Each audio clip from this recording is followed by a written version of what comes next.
இதை பார்த்த உடனே எனக்கு என்ன ஞாபகம் இருக்குன்னா, ஒரு 20-25 இயர்ஸ் பேக் ஒரு ஆடு, மாருதி சுசுக்கியோட ஆடு.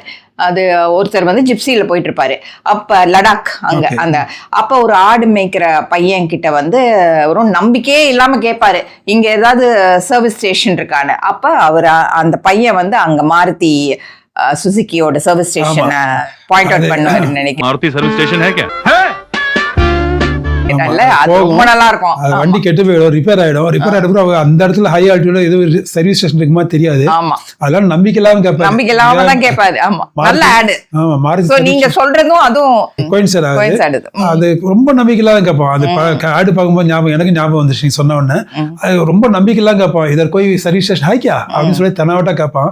இல்லைன்னு சொல்ல போறான்னு நினைச்சு அந்த பையன் அப்படின்ட்டு பின்னாடி கை காட்டுவான். பார்த்தா அதை ஃபோக்கஸ் பண்ணுவாங்க. பார்த்தா மாருதி சர்வீஸ் ஸ்டேஷன் போட்டுருவோம். மாருதி சர்வீஸ் ஸ்டேஷன் அப்போ மாருதியோட ஆடு வரும், வேர்ல்ட்ஸ் ஹையஸ்ட் மோட்டரபிள் ரோடு அப்படின்னு போட்டு அது மாருதி ஆடு வரும். அந்த இடத்துக்கு பேர் போடுவாங்க, வேர்ல்ட்ஸ் ஹையஸ்ட் மோட்டரபிள் ரோடு அப்படின்னு போட்டு காட்டுவாங்க. ஸோ எனக்கு அதை பார்த்தோன்னு ஞாபகம் வந்துச்சு. ஸோ அந்த இடத்துல தான் விஜய் அவர் பொண்ணோட அது லாஸ்ட் ரைடு போயிட்டு இருக்குது.